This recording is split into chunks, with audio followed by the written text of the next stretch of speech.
Hashem. Bendito seja aquele que nos traz essa manhã de Shabbat na casa dele, para que nós possamos ouvir a sua voz. Nós estamos nesse ciclo já na 49ª Parashá, um ciclo de 54 Parashot, né? E nós já estamos na 49ª Ketzé, conforme Benjamin já leu para nós, quando saíres. A porção encontra-se aí na tua Bíblia e na minha também, no capítulo 21 de Deuteronômio, a partir do verso 10, vai até o verso 19 do capítulo 25. Esse é o compêndio da porção Tetzé, Kitetsé. Quando saíres, o verbo diz quando você sair, quando você for para fora, quando você avançar, quando você mudar de ambiente. É sair, é avançar. A expressão aqui na porção da Torá indica uma circunstância de tempo que efetivamente vai ocorrer, porque aqui diz quando. Então ele não dá uma data precisa, mas a Torá indica que essa circunstância de tempo, ela é efetiva e ela vai ocorrer, e você e eu precisamos estar aptos, prontos, preparados. É uma legislação de guerra, porém esta certa ocasião a ser definida, a Torá já define para nós. Vai lá para você ver em Deuteronômio capítulo 21. Deixa eu ir lá que eu não fui. Deuteronômio capítulo 21, a partir do verso 10. A Torá imediatamente vai definir quando. Diz o texto no capítulo 21, verso 10: quando fores à guerra sobre os teus inimigos, e o eterno teu Elohim os entregar nas tuas mãos, e os fizeres prisioneiros, e vires entre eles uma mulher formosa, do qual te afeiçoes, e essa queiras tomar por esposa, então a atarás à tua casa. Ela rapará a cabeça, cortará as unhas, despirá o vestido do seu cativeiro, permanecerá em tua casa, e chorará a seu pai e a sua mãe um mês inteiro. Depois disto, a tomarás, tu serás teu marido, e ela será tua mulher. Se ela cessar de te agradar, deixá-la ir, partir livre, mas não poderá vendê-la a dinheiro, nem maltratá-la, pois foi tua mulher. Imediatamente ele vai definir quando saíres à guerra contra o teu inimigo. Este prazo, quando saíres, entre uma ordem estabelecida de ter que ir e quando efetivamente ocorrer a sua saída, quando saíres, para esse tempo aí, é para que nós possamos guerrear contra nós mesmos. É uma guerra particular que você precisa ter diariamente, contra você mesmo, contra eu mesmo. São guerras porque eu preciso estar apto a avançar, eu preciso estar apto para ir para fora. Se você virar um pouco a página da sua Bíblia aí, você vai ver aqui, no capítulo 23, olha o verso 9 aí, é a mesma expressão, olha só. Capítulo 23 do Deuteronômio, verso 9, diz assim: quando saís a combater contra os teus inimigos, então te guardarás de toda coisa má. Por isso que eu falei que é imediato, quando você for sair, quando você, nesse lapso de tempo, de você receber a ordem de ir, e quando você for, você precisa cumprir isso aqui, olha, que o Deuteronômio capítulo 23 ensina: então te guardarás de toda coisa má. Então você precisa entrar numa guerra com você mesmo, para se alijar daquilo que não pertence à Torá, que não é digno de estar diante de Hashem. Israel está saindo aqui nessa porção, durante esse período todo que nós estamos lendo o Deuteronômio, Israel está saindo do 40º ano do exílio no deserto, 40 anos exilado no deserto. Agora Israel vai sair de um estado de exílio no deserto para o estado de um herdeiro e possuidor da terra. Então ele precisa estar apto para receber esta herança. Por isso que ele fala: quando saíres, esse lapso de tempo entre a ordem estabelecida e quando você sair, você precisa se alijar de toda coisa má que está em mim e que está em você. Um dos fatores que Elohim chama Israel à guerra, tem vários fatores, um dos fatores que Elohim chama Israel à guerra contra um inimigo ocorre por causa da degradação moral do inimigo.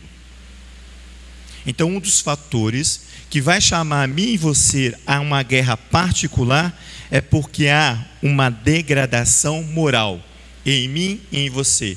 E você torna-se inimigo de você mesmo. O profeta Isaías fala isso muito bem. O Deuteronômio também. Vai lá em Deuteronômio, aqui mesmo no livro, no capítulo 7, para você ver isso aqui.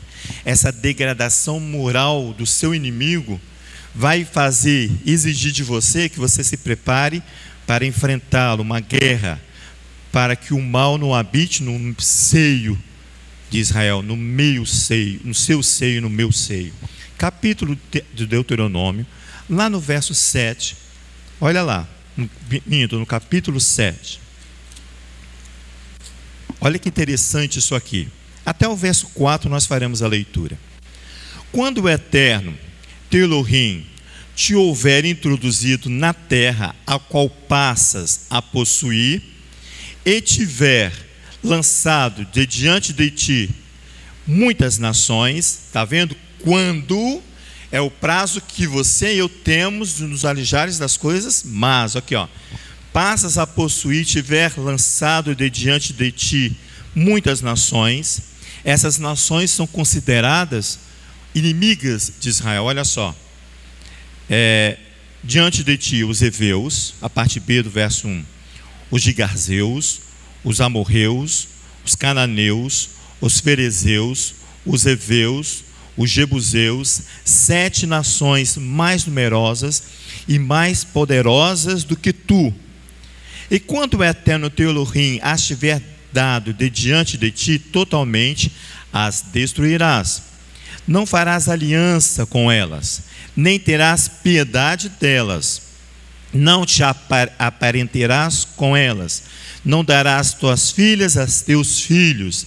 Não tomarás suas filhas para teus filhos, pois elas afastariam o teu filho de mim para servir outros deuses, e a ira do Eterno se acenderá contra vós e vos destruiria rapidamente. Está vendo a degradação moral? Aqui, os teus filhos vão ser seduzidos a servir os deuses deles, desses inimigos. Olha, o verso 2 diz assim: quando Adonai, teu Elohim, os dará em faces de ti, e tu os golpearás, interdita-os de interdito. Não firmes com eles pactos, não os agracies, diz o texto da Torá. Interditar aqui é uma ordem dada por Hashem para que esse inimigo seja interditado. É para que ele tenha, que você precisa impedir o acesso dele, ou impedir o acesso a ele, impedir o seu funcionamento, impedir a sua locomoção. Isso que é interditar, interditos de interdito, é um grau de proibição extrema. Ontem nós estávamos conversando sobre o presente para a Vitória, e Vanessa recebeu um dos coordenadores da polícia, da guarda municipal. E ele chegou para a Vanessa lá, levou a Vanessa no lugar do ambiente onde vai ocorrer o evento. Ele disse a seguinte frase: qual é a rua que você quer que nós interditamos? Não é isso? Interditar é pedir acesso, para que não haja progressão. É isso aqui que ele está falando aqui, olha. Golpeia, interdito, no hebraico é herem, é o grau de proibição extrema, porque trata-se de pessoas, objetos que não têm direito ao acesso, de serem utilizados a título privado. Não pode de modo algum servir de butim. O que é butim? É o conjunto de bens e de pessoas, seja elas escravos ou prisioneiros de uma guerra, no curso de uma guerra. Então, quando as cidades, essas 7 cidades aqui que são consideradas inimigas de Israel, é proibido levar consigo qualquer bem ou material daquelas cidades. Ela foi interditada, ela será interditada. É proibido de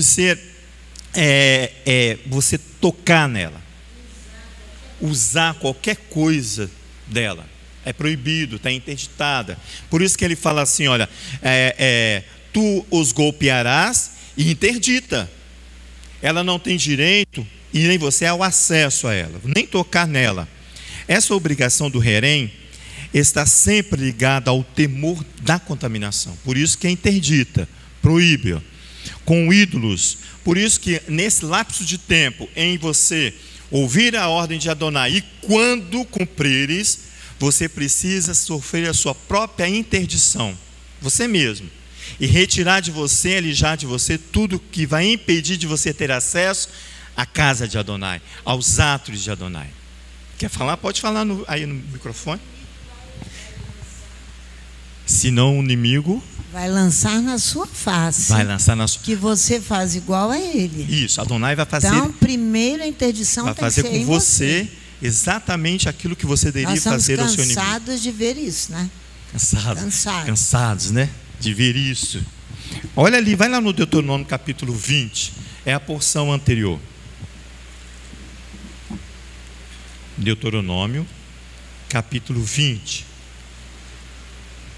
Depois a gente volta nele, mas olha o Deuteronômio lá no verso 17.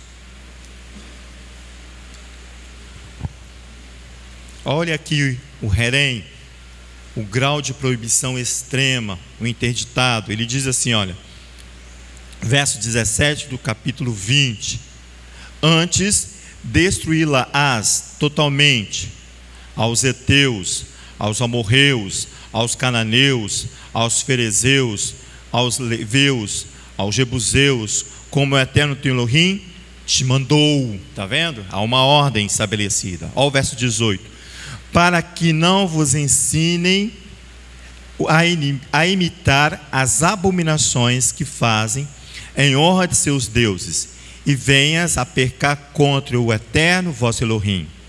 Quando sitiares uma cidade por muitos dias, combatendo contra ela para tomar, não destrua suas árvores, metendo nelas o machado, porque do seu fruto comerás. Não as cortarás, não são árvores do campo, pessoas, para que sejam sitiadas por ti.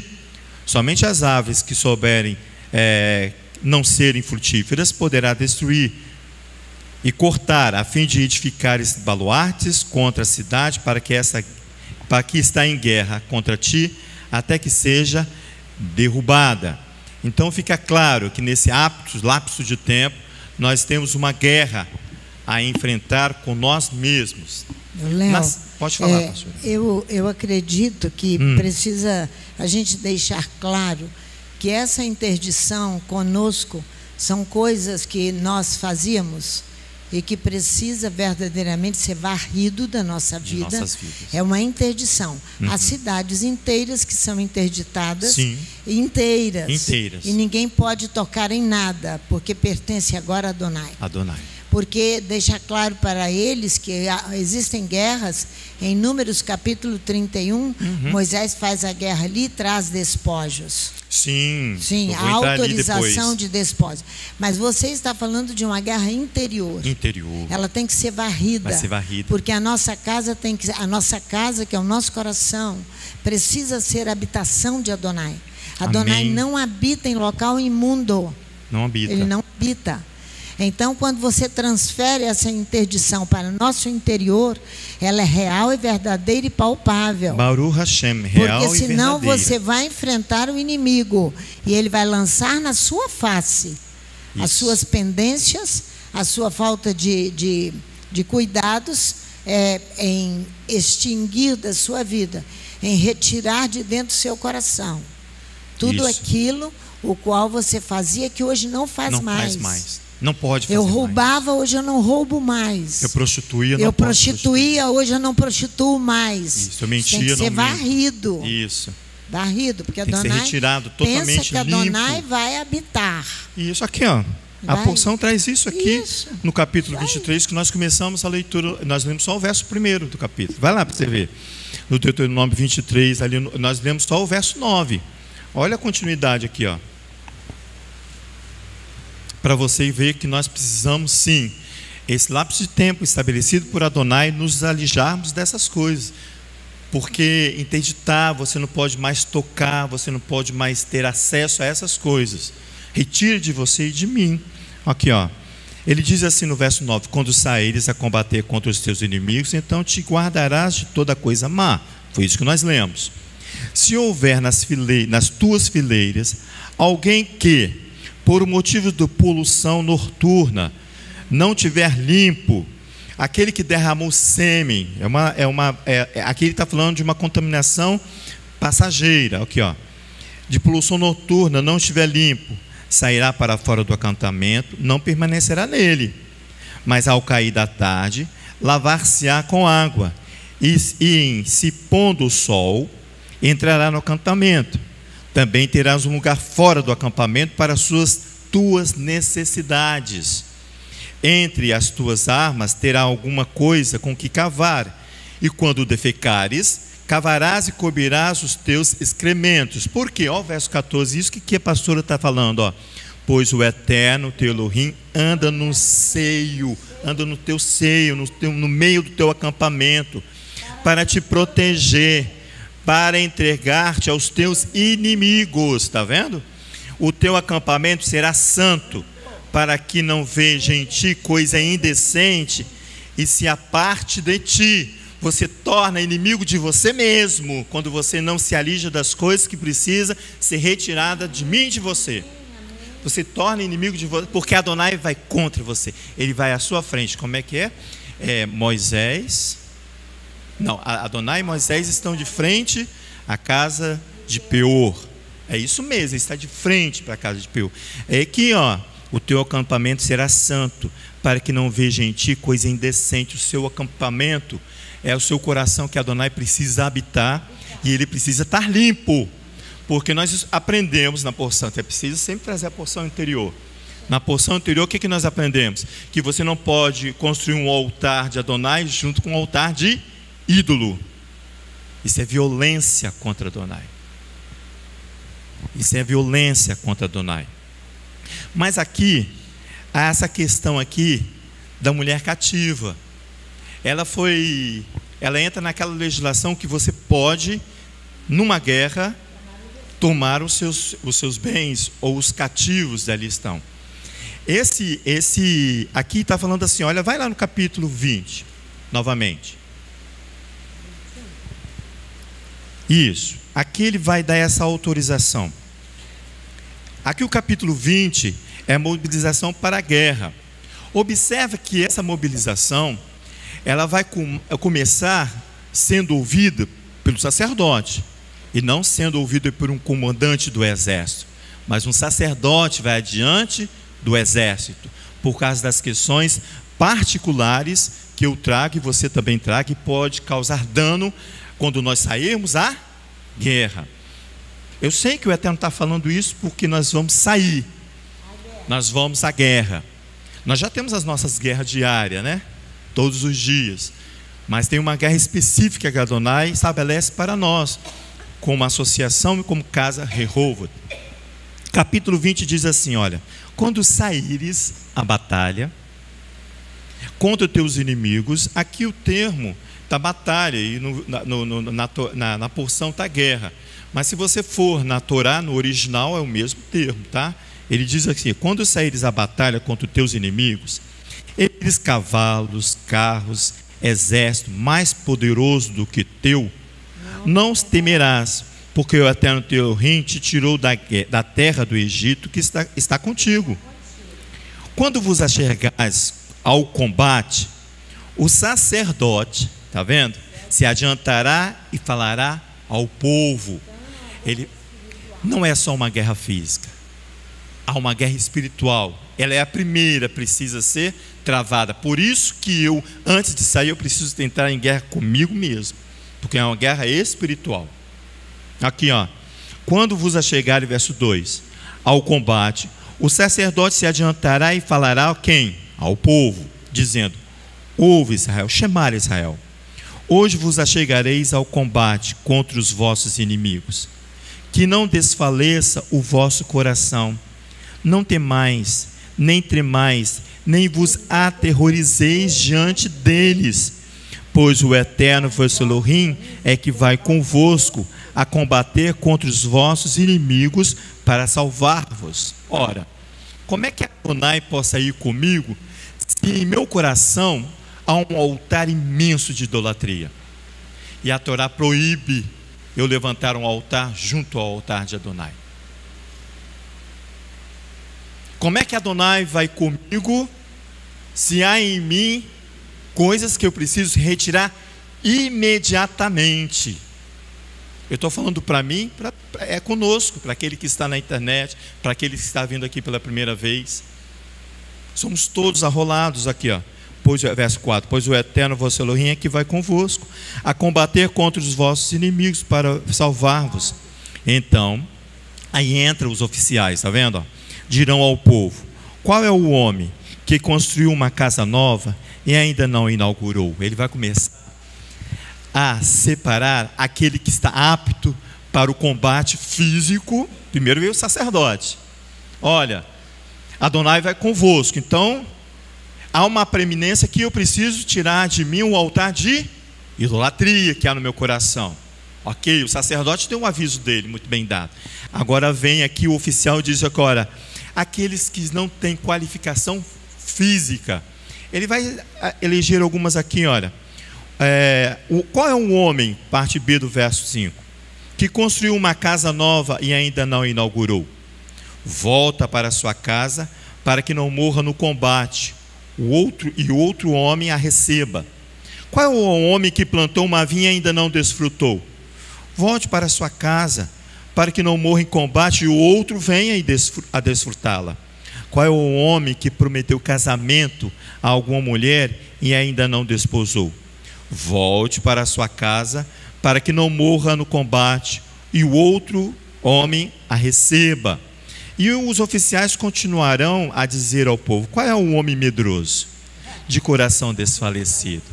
Ele está falando assim: aquele que tem dúvida, aquele que está com o coração preso em algum outro lugar, não vá, para que você não contamine o coração do teu companheiro. Ame a teu companheiro como a ti mesmo. A Torá é toda interligada, ligada. Ele diz assim: qual é um homem medroso e de coração desfalecido? Volte para a tua casa, para que o coração dos seus irmãos não se derreta como o seu coração.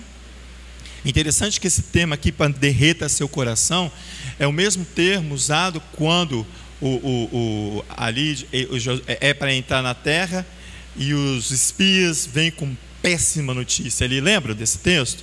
É Números, né? Vem com uma péssima notícia: olha, a terra é tudo aquilo que Adonai disse, mas esse mas vai fazer desfalecer o coração dos homens. É a mesma coisa aqui, ó. Para que você não venha desfalecer o coração dos seus irmãos e derreta o coração deles. É tirar a coragem, tirar a ousadia de entrar numa guerra espiritual para com Adonai. Léo, o que acontece é a quebra de unidade. Quando isso, a pessoa amém, é a quebra de unidade. Você perde quando você quebra a unidade, você perde a qualidade. Perde a qualidade. Perde a qualidade. Essas terminologias todas aqui isso. é para que você vá desprovido de tudo que vai te preocupar, para que você entronize Adonai e vá, porque você saiu do Egito. O Egito que vive assim, tem medo de tudo e de todos. Isso, por isso tem muitos deuses. Falador, não pratica unidade, não pratica. É desqualificado para participar de uma guerra. Perfeito, exatamente. E aqui logo atrás ele vai falar, olha o verso 10. Ao marchar contra alguma cidade para combatê-la, por pelear a paz, Se a resposta é de paz e te abrir as portas, todo o seu povo será sujeito a trabalhos forçados. Esse é nosso texto. Mas nosso texto está assim, trabalhos forçados. Na Torá não diz trabalhos forçados, diz que eles serão os teus servos. Ele diz assim, e te servirá. E se ela recusar a paz e preferir a guerra, então a sitiarás. Ela tem essa oportunidade de aderir, fazer adesão a Adonai ou não. Por isso que você precisa estar apto para fazer esta proposta aqui. Até o inimigo tem a oportunidade de aderir a Adonai. Sim. E ser servo de Adonai. Isso. Sim. Aqui, ó. Se a resposta dela é de paz e abrir as portas de quê? Do seu coração, de todo o povo será sujeito a serviço a Adonai, a servir a Adonai. Ele precisa entrar no seu coração e encontrar quem ali? Adonai, e não outro ídolo. É Adonai, por isso que o combate é sério. E é nessa oportunidade que entra a questão da mulher aqui, ó, cativa. Nas cidades estrangeiras distantes, haverá sim a permissão de tomar o butim. Esses objetos e pessoas ganham agora uma nova ordenança, garante o direito. O estrangeiro, o cativo, garante o direito na guerra de ser desposada, de ter um marido. Ela tem o direito, a cativa de guerra, ela vai ter direito de ser desposada e ter seu marido. Você vai encontrar aqui o verdadeiro estado de direito, que é aquele estado que vai livrar o seu estado de degradação moral e vai se vestir com uma roupagem de Torá. É direito deles também, se aceitarem a paz que você ofereceu. Não é a paz que Putin oferece, não. É a paz que Adonai oferece. É a paz. Vai lá no capítulo 21, nós acabamos de ler. Você vê aqui que ela vai ter o direito, olha. No capítulo 21. Ela diz assim, ó: e vires entre eles uma mulher formosa, da qual te afeiçoes, e queira tomar por esposa. Então atarás a tua casa, ela rapará a cabeça e cortará as unhas. A casa novamente aqui, que você vai trazê-la, é a sua casa. Você está livrando ela de um estado de degradação moral. Nós não estamos falando de uma degradação física, de uma beleza física, que é promovida aí pelas mídias sociais, que você precisa ter um corpo definido. Não, você precisa ter um corpo saudável, um coração saudável. Está vendo? Para que você saia dessa condição de uma degradação moral e vestir-se de Torá. Vai lá em Isaías, na nossa Haftará, para você ver o verdadeiro estado de direito da cativa. Que aí a mídia gosta de falar isso, né? Né, doutora? Gostam de falar no estado de direito. Capítulo 54 do profeta Isaías é a nossa porção Tetzaveh, é a nossa Haftará. Você vai ver que ela vai agora ter o direito garantido de ter um marido. Aqui, ó, o primeiro marido é Adonai. Olha só que bonito isso aqui. Por quê? Porque a Torá prevê que se você não se agradar mais dela, ela tem o direito de sair livre com seu primeiro marido, Adonai. Aqui, ó, 54. Canta, ó estéreo, que não deste a luz. Exulta de prazer com alegre canto e exclama, tu que nunca tiveste dores de parto, porque mais são os filhos da desolada do que da casada, diz o Eterno. Amplia o lugar da tua tenda, as cortinas das tuas habitações, e estendam, não em peças, abre a porta do teu coração, para que ela possa ter o direito garantido. Olha só, alongue as tuas cordas e firma bem as tuas estacas, porque transbordarás a mão direita e a esquerda. A tua posteridade possuirá as nações, e fará que sejam habitadas as cidades assoladas. Não temas, não serás envergonhada. Não te envergonhes, não serás humilhada. Antes te esquecerás da vergonha da tua mocidade, da vergonha da degradação moral a qual você e eu vivíamos.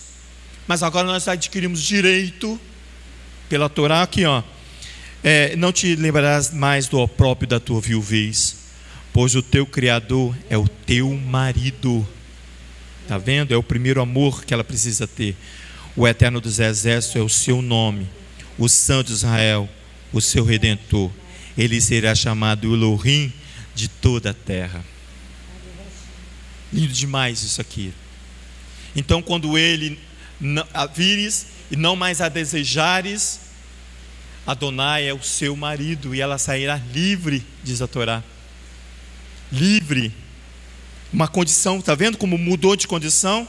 Saiu de uma condição de escrava e agora de uma mulher livre com Adonai.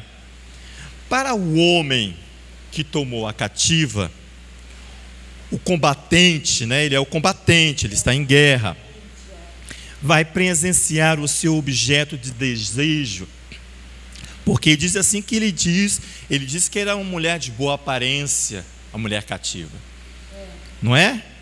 Ele vai presenciar aqui o seu objeto de desejo, a estrangeira, abandonando a sua aparência a qual ele se apaixonou. Agora ela vai se apresentar como uma serva, como uma hebreia. Ele vai ter que sustentar isso, porque é muito fácil, né? Nós estamos orando, né? Porque você abandona a mulher da tua mocidade, não é isso? Que o profeta Malaquias, né, que fala isso, que você despreza a mulher da tua mocidade. A mesma coisa aqui com o combatente. Ele pode não gostar de deixar livre, sim, é direito estabelecido pela Torá, mas cuidado, combatente. Cuidado, combatente. Por quê? Porque, olha o verso 11 do capítulo 21, volta lá. Ele diz assim: e virá entre os seus cativos uma mulher de bela aparência. Ele vai apaixonar por ela e vai tornar por uma mulher. Você precisa observar essa mulher se transformando, tirando esses atavios que vai te desagradar aos seus olhos, porque ela vai chorar um mês inteiro pelo pai e pela mãe, vai despedir-se dos seus trajes, e ela vai começar a passar por uma transformação, de acordo com que o marido primeiro, Adonai, a olhe e a reconheça como serva dele. E o homem, o combatente, tem que ter o mesmo olhar de Adonai, senão ele vai trazer violência sobre ela, sobre as vestes adquiridas dela. É Malaquias capítulo 2. Preciso ir lá, pastora. Perdão, irmãos. Vamos lá, Malaquias capítulo 2. Nós estamos lendo isso aqui diariamente.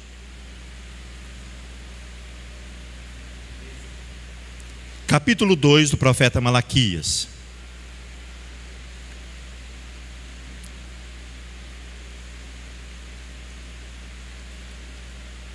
Estou procurando o texto aqui. Do 3 em diante, né?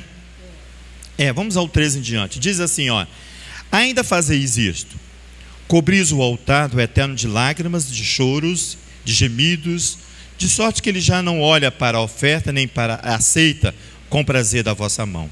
Perguntais: por quê? Porque o Eterno foi testemunha entre ti e a mulher da tua mocidade. Adonai vai se colocar a favor da cativa, da que adquiriu o direito, de que aceitou Adonai como seu marido. Ele diz assim: olha, com a qual tu foste desleal, sendo ela a tua companheira, a mulher da tua aliança. Não fez ele somente um? Em carne e espírito são ele. E por que somente um? Ele buscava uma descendência piedosa. O homem piedoso ou a mulher piedosa é aquele que sabe dar glórias e dar graças a Elohim. Essa é uma descendência piedosa, que reconhece somente Elohim como aquele que merece toda a honra e toda a glória. Portanto, cuidai-vos de vós mesmos, e ninguém seja desleal com a sua mulher, a mulher da tua mocidade. Diz o versículo 16: eu detesto o divórcio, diz o Eterno, Elohim de Israel, e aquele que cobre de violência as suas vestes. Cuidado, é o cuidado que o combatente tem que ter aqui, para que ele não venha cobrir essa mulher de violência, essa cativa de guerra. Olha, diz o Eterno dos Exércitos: portanto, cuidai de vós mesmos e não sejais desleal. Ô, Léo, deixa eu te fazer uma pergunta. Se eu souber. Mas aqui, e Léo tá se aqui, me ela, ajudar. e se a cativa não obedecer? Ela não querer as vestes, ela não querer que a dona, ela tem o direito de não querer que Adonai seja o seu marido. Ela tem o direito de recusar. De recusar. O Elohim de Israel. É ambivalente, exatamente. É porque a palavra cessar aqui usada, quando cessar de agradar-te, tem a condição de cessar, sendo ela uma cativa que retorna para Adonai, aí a legislação recai sobre o marido. Ou seja, ela já não é mais aquela formosura que você desejou, mas ela se submeteu a Adonai. Ela é menos vaidosa, ela é menos preocupada com coisas vãs, e isso se tornar um fator a se desagradar do marido, a legislação pesa contra o marido. Mas se ela recebe a oportunidade do marido e não abandona tudo que o texto exige que ela abandone, ela cai no cessar de agradar ao marido maior, que é Adonai. Aí ela precisa ser mandada embora. Aí é uma questão de necessidade de mandá-la. Isso, porque o que a pastora coloca aqui é pela questão de nós não sabemos interpretar a ambivalência do cessar. É porque você trouxe a ambivalência de, partindo do princípio que ela se submete a Adonai, o homem a amou pela vaidade. Aí é um problema que recai sobre o marido. Então nós temos que olhar isso baseado em Neemias, acho que é capítulo 8, quando ali ocorre um chamado ao retorno dos homens que habitavam a Palestina, do tempo, do período pós-destruição do primeiro templo, e eles se casam com as estrangeiras. Para haver retorno, Esdras e Neemias exigem o divórcio, porque eram mulheres cativas que não se submetiam ao marido Adonai. Aí a carta de divórcio ela é obrigatória para que haja pureza. E Yeshua ainda fortalece por causa da pureza do coração. Exatamente. Agora, o que você está abordando é o partidarismo do homem em desejar apenas o físico, e quando ele vê ela caminhando espiritualmente com Adonai, deixa de agradá-lo. Aí recai sobre ele o problema. Existe uma ambivalência na questão aí, que você abordou muito bem o lado quando o homem é faltoso, porque você entrou falando sobre o combatente, não foi isso? Então o foco não é a cativa aqui hoje, o foco é o combatente. Só que quando você leu ali o capítulo 20, precisa voltar ali, porque existem 4 golpes de Adonai sobre isso daí. Volta no texto que você leu, porque quando nós olhamos o Eterno usar o número 3, ele fala de uma urgência, para que o homem retorne a Adonai. Só que quando ele usa o número 4, ele está denunciando o abandono do homem do seu Criador. E essa ambivalência que nós falamos da palavra cessar, ela se aplica aqui exatamente. Olha o verso 5. Volte para a sua casa para que não morra no combate, a parte B do versículo. Olha o verso 6, volte para a sua casa para que não morra no combate. Verso 7, volte para a sua casa para que não morra no combate. E verso 8, volte para a sua casa para que o coração dos teus irmãos não se derreta como o seu coração.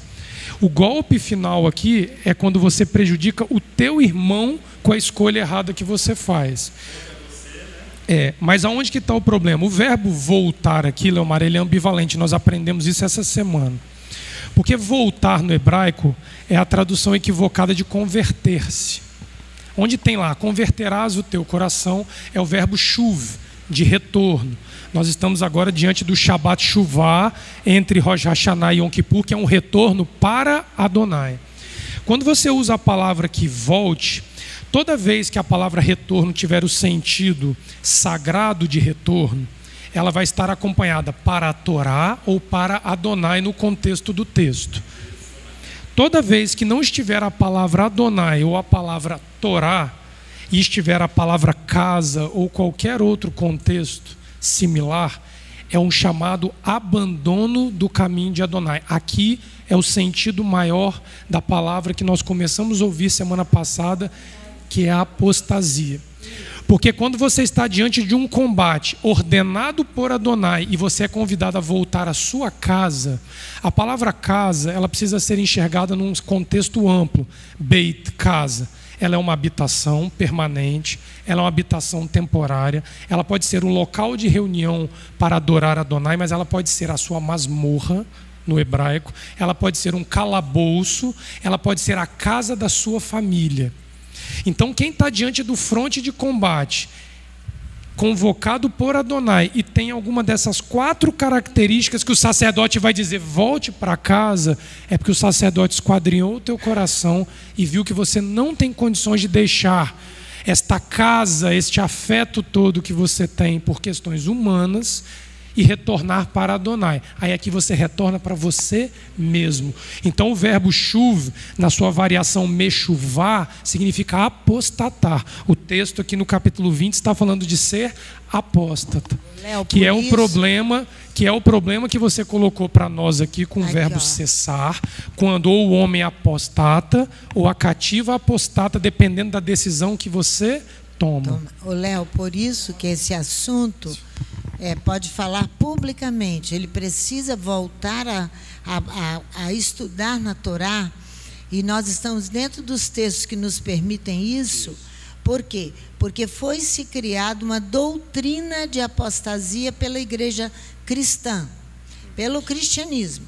Foi criada uma doutrina ligada ao Apocalipse, que isso só acontece no final dos tempos. Precisa aprender Torá e saber que o indivíduo é uma cidade que apostata da fé, abandona Adonai, tem o mesmo peso de julgamento, a mesma coisa. Então, Adonai está em cima da gente para saber que nós precisamos entender isto. O indivíduo apostatou hoje e não ainda estamos nos últimos momentos para a vinda do Mashiach, ele precisa ser corrigido hoje. É isso aí. Ele está em cima da gente com essa questão de apostar. Se nós não entendemos isso, nós vamos prejudicar nós mesmos e ensinar isso. Pensa que a apostasia é uma doutrina, aí você fica folgado, acomodado. Não chegou ainda o tempo da apostasia. Eu posso ficar por aqui mesmo e aqui eu vou. Fazendo o que quiser. Tem nada disso, a Torá não diz isso. Não. Tá bom? Nós não temos diz. que retornar esse assunto, Você Léo. e eu precisamos neutralizar toda má inclinação que há em nós, para que a minha descendência e a sua descendência seja reconhecida por Adonai, para que quando essa mulher cativa de guerra se une agora ao seu esposo, o primeiro e o segundo, e ambos vão caminhar juntos, quando há uma paz e uma harmonia nesta aliança, você e eu precisamos neutralizar a má inclinação dessa forma. Se você for lá em Isaías capítulo 61, vá lá comigo, por favor. Adonai diz assim que este é o cuidado, é o sinal de advertência. O termo sinal de advertência é testemunho. No capítulo 61 de Isaías, lá no verso 9, diz assim, olha: a sua posteridade, quando há uma concordância e um shalom e um aceite da cativa, daquele estrangeira, que agora se uniu ao seu esposo e vão caminhar junto, verso 9, a sua posteridade será conhecida entre as nações, os seus descendentes no meio dos povos. Todos quantos ouvirem, os conhecerão como descendência bendita do Eterno. Eu me regozijo muito no Eterno. A minha alma se alegra no meu Elohim, pois ele me cobriu com vestes de salvação. É a declaração quando você aceita todos os predicativos e as obrigações e as ordenanças estabelecidas pela Torá. Você diz isso aqui, olha: pois ele me cobriu com vestes de salvação e me envolveu com um manto de retidão, como noivo que se adorna com um turbante, e como a noiva que se enfeita com as suas joias. Este é o cuidado. Cuidado é sinal de advertência de quando eu e você saímos à guerra e não sejamos identificados como inimigo. Por isso que precisa, nesse lapso de tempo, retirar de nós tudo aquilo que impede de nós irmos à guerra. É o que se espera de nós, é o que a cidade espera de nós. Quinta-feira, durante o Shacharit, no 5º dia da semana, Sandra Machado estava ali chorando muito. E ela orava pelo evento presente para a vitória. E teve um momento que no final da oração ela colocou as mãos para cima e falou que nós sabemos que a cidade espera um testemunho nosso. Aquilo me impactou porque, em momento nenhum, Léo, você pensa que a cidade espera um testemunho meu e seu. O testemunho que ela está falando aí é Edut, Torá. Edut, Torá. Por isso que nós precisamos neutralizar em nós aquilo que não condiz com a Torá. É um sinal de advertência, o Eterno diz para mim. Esse é um sinal de advertência, que é testemunho. Paulo ensinando aos coríntios, não precisa lá não, que eu anotei aqui. Em Romanos capítulo 8, ele diz assim: portanto, a inclinação da carne é inimizade contra Elohim. Fácil de entender, né? Isso aqui. Para que você saber que quando você é inimigo, você se torna inimigo de você mesmo e de Adonai. É isso aqui, ó. A inclinação da carne é inimizade contra Elohim, pois não está sujeita à Torá de Elohim, não está sujeita ao testemunho de Elohim. A inclinação que eu e você temos à carne. Por isso que a cidade espera de nós um testemunho. E nós não podemos sair de qualquer jeito. Por isso que Paulo vai ensinar ali em Romanos isso. A inimizade contra Elohim é a inclinação da carne. O profeta Isaías, no capítulo 59, ele anuncia que eu e você, nós alcançamos a condição de ser inimigos contra Adonai. Triste essa constatação. Que eu e você, nós adquirimos essa condição de sermos inimigos de você mesmo e de Adonai. O Isaías, volta aí um pouco a sua Bíblia. Por isso que eu não saí do profeta Isaías, no capítulo 59. Olha o verso 2 do capítulo 59. Ele diz assim, em cima daquilo que Paulo ensina no Romanos, capítulo 8, que a inclinação da minha carne e da sua carne traz inimizade contra Adonai, e não está sujeita ao testemunho, ao Edut, à Torá. Ele diz assim no verso 2: mas as vossas iniquidades fazem divisão entre vós e o vosso Elohim, e os vossos pecados cobrem o seu rosto de vós. Está vendo? Você torna inimigo de você mesmo, para que não vos ouça, pois as vossas mãos estão contaminadas de sangue, e os vossos dedos de iniquidade. Os vossos lábios falam falsamente, a vossa língua pronuncia perversidade. Ninguém há que clame pela justiça, ninguém comparece a juízo pela verdade. Você é tão desleixado que o julgamento vai ocorrer à revelia. Você nem comparece para ser julgado, de tanta iniquidade e desprezo que você traz. Confio na vaidade, diz o verso 4, parte B do verso 4. Confio na vaidade e ando falando mentiras. Concebem o mal e produzem a iniquidade. Chocam ovos de basilisco e tecem teias de aranha.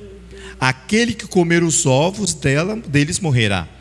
E se um dos ovos é quebrado, sai dele uma víbora.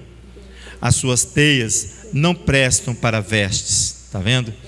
Não se pode cobrir as suas obras. São vestes impuras, sujas, imundas. Os seus pés, verso 7, correm para o mal. apressam-se para derramar o sangue inocente. Os seus pensamentos são pensamentos de iniquidade, ruína e destruição há nas suas estradas. Ao verso 8: não conhece o caminho da paz, não tem como oferecer shalom, paz. Não há juízo nos seus passos, fizeram para si veredas tortuosas. Todo aquele que anda por elas não tem conhecimento da paz. Você mesmo, eu mesmo, trabalho e alcanço a uma condição de ser o meu próprio inimigo, o inimigo de Adonai. Por isso que ele fala assim, não, ele fala, isso é um sinal, é uma advertência, é um testemunho que você precisa dar, e eu também. Interessante que o salmista, ali no Salmo 120, ele encontrava-se nessa condição, e ele está exilado. E quando ele aligia dessas coisas, Léo, ele tem desejo de fazer o retorno. Aí é chuva. Ele vai fazer um retorno para Adonai. Vai lá no Salmo 120 para você ver isso. O salmista, ele vai declarar aqui, esse aqui são salmos de subidas, está vendo? Escrito pelos exilados. Eles estão retornando para a cidade de Jerusalém, cidade das solenidades, não é assim que a gente canta? E das promessas de paz, diz o profeta Jeremias. Aqui o salmista expressa que ele habita no meio de homens hostis, violentos, homens no ambiente de exílio onde não há paz. Salmo 120. E ele já se encontra em paz, então a alma dele está pacificada. Agora ele precisa sair dessa condição, deixar essa condição de exilado e estabelecer um retorno para Adonai, para Jerusalém. Olha só, ele diz assim: na minha angústia clama ao Eterno, ele me ouve, ele livra a minha alma dos lábios mentirosos e da língua enganadora. Olha a condição que ele se encontrava. O que te fará ele, o que te acrescentará, ó língua enganadora? Flechas agudas do valente com brasas vivas de zimbro. Ele diz assim: ai de mim, que peregrino em Meseque e habito entre as tendas de Quedar. Meseque e Quedar são cidades do norte e do sul, onde ali os exilados estão diante, expostos a todo tipo de violência, porque não há paz, não há Torá, não há testemunho ali. Ele diz assim: ai de mim, é um lamento que ainda habito nessa terra. Olha o verso 6. Aqui, ai de mim é a mesma coisa que oi. Há uma expressão hebraica. Ele diz assim, verso 6: já há tempo demais que a minha alma habitam entre que odeiam a paz. Ele se encontra agora num ambiente pacificado com Adonai. Ele precisa fazer o quê? Mudar de ambiente, sair do meio desses homens violentos e andar segundo o propósito de Adonai tem para ele. Ele diz assim: já é tempo demais. É o exílio que o homem se encontra, que a minha alma habita entre os que odeiam a paz. Ele diz assim: sou homem de paz. Agora ele se vê, ele se encontra em adesão com Adonai, mas quando falo, eles são pela guerra. Ele está falando que ele está num ambiente hostil, de violência. Ele diz assim, ó, em outra versão: ai, eu resido em Mecheque e moro nas tendas de Quedar. Há muito tempo meu ser habita com os que odeiam a paz. Eu sou paz, ele fala. Ele se define como a paz e fala assim: eles para a guerra. Ele decide aqui mudar a condição de exilado. É a mesma condição que a cativa se encontra e ela aceita o seu marido e faz paz com Adonai. Aqui o salmista diz, olha, ele decide deixar essa condição de exilado e retornar, fazer a techuvá, chuva, o verbo. Estou aproveitando essa deixa importantíssima que o Léo trouxe para nós. Para Jerusalém, porque é uma cidade de paz. Sabe uma coisa interessante? Eu vou terminar por aqui, porque eu sei que nós precisamos ir para o ensaio, almoçar e para o ensaio. interessante aqui que a palavra guerra provém da mesma raiz da palavra pão, laham. A raiz é laham, pão lahem. Dentro desse conceito, a exegese hebraica faz uma analogia, ela vai fazer um comparativo. Por que que o nome guerra, a mesma raiz, vai para a guerra, é a mesma raiz que vai para pão. Eles fazem um comparativo, pão, alimento. Segundo eles, entre a constante guerra do homem com a sua natureza carnal, esse período que eu e você nos encontramos, porque nós precisamos nos livrar de tudo aquilo que é carne, pesado em nós. Então, essa constante guerra que o homem tem com a sua natureza carnal, com o que é sublime, o pão natural, o pão é que vai discernir no seu íntimo, por isso que vem da mesma raiz.